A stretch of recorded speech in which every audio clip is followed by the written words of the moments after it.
우리가 지나온 과거에서 인류의 미래를 읽어내는 곳 이야기 사피엔스입니다. 최근 뉴스나 유튜브를 통해 이 장면 한 번쯤 보셨을 겁니다. 사람처럼 두 발로 성큼성큼 걷고 무거운 자동차 부품을 번쩍 들어 올려 한치의 오차도 없이 조립하는 로봇. 바로 현대차그룹에 실전 투입된 최첨단 휴머노이드 로봇 아틀라스입니다. SF 영화에서나 보던 터미네이터가 우리 현실의 산업 현장에 진짜로 출근을 시작한 것이죠. 이 놀라운 혁신을 보며 여러분은 어떤 생각이 드셨습니까? 와, 이제 정말 편한 세상이 오겠구나 하는 감탄도 잠시.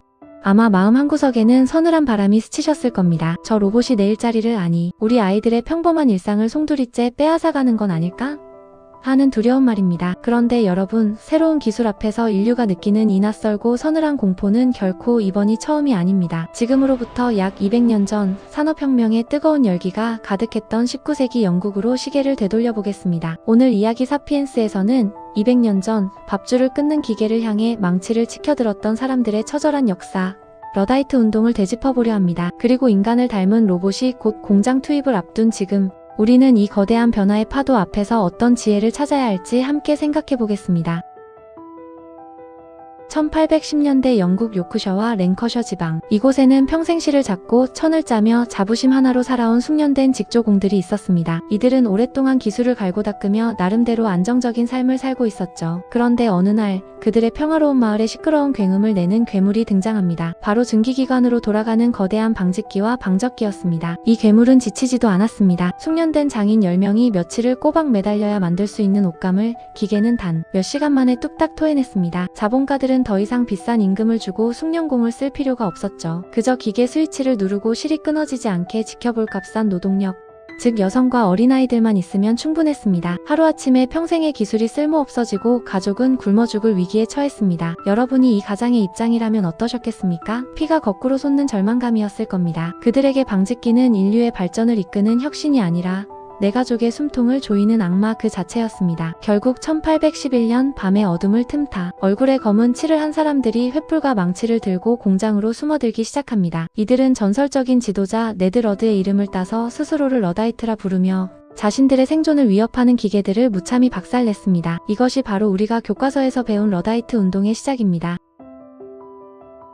폭동은 영국 전역으로 들불처럼 번졌습니다. 하지만 영국 정부의 대응은 냉혹했습니다. 정부는 기계를 부수는 자를 사형에 처하는 법안까지 통과시켰고 무려 1만 2천 명의 정규군을 투입해 이들을 무자비하게 진압했습니다. 당시 영국이 나폴레옹과 싸우기 위해 유럽 본토에 보낸 군대보다 더 많은 병력을 자국 노동자들에게 투입한 겁니다. 결국 러다이트 운동은 실패로 끝났습니다. 기계를 부수었다고 해서 이미 시작된 거대한 산업혁명의 물결을 되돌릴 수는 없었죠. 그렇다면 기계가 승리한 세상에서 노동자들은 영원히 굶어 죽었을까요? 역사의 결과는 우리의 직관과는 조금 달랐습니다. 단기적으로는 숙련공들이 끔찍한 고통을 겪은 것이 역사적 팩트입니다. 하지만 시간을 조금 더 길게 늘여서 보면 놀라운 반전이 일어납니다. 기계 덕분에 옷값이 엄청나게 싸졌고 사람들은 더 많은 옷을 소비하게 되었습니다. 소비가 늘어나니 공장은 더 커져야 했고 기계를 만들고 고치는 사람, 공장으로 원료를 실어 나르는 철도, 노동자, 제품을 파는 상인 등 과거에는 상상조차 못했던 완전히 새로운 일자리들이 폭발적으로 생겨난 것입니다. 결과적으로 인류 전체의 부와 생활 수준은 산업혁명 이전과는 비교할 수 없을 정도로 높아졌습니다. 자, 다시 2026년 우리의 현실로 돌아와 보겠습니다. 망치로 기계를 부수던 시대로부터 200년이 흐른 지금, 우리 앞에는 증기기관보다 훨씬 똑똑하고 정교한 아틀라스와 인공지능이 서 있습니다. 어떤 학자들은 이렇게 위로합니다. 걱정하지 마십시오. 과거 러다이트 운동 때처럼 AI와 로봇도 결국 일자리를 빼앗는 게 아니라 새로운 일자리를 더 많이 만들어낼 것입니다. 하지만 여러분, 이번에도 과연 그럴까요? 안타깝게도 이번엔 양상이 조금 다릅니다. 과거의 기계는 인간의 육체적 한계, 즉 근력을 대체했습니다. 인간은 기계가 하지 못하는 관리, 기획, 창작 같은 두뇌 노동으로 이동하며 살아남을 수 있었죠. 하지만 지금의 AI와 로봇은 우리의 육체뿐만 아니라 인지 능력과 지식 노동까지 대체하고 있습니다. 아틀라스가 공장에서 24시간 쉬지 않고 일하는 동안 사무실에서는 AI가 보고서를 쓰고 펀드 매니저 대신 투자를 결정합니다. 우리가 새로 도망갈 인간만의 고유한 영역이 점점 좁아지고 있다는 것이 과거와 결정적으로 다른 점입니다.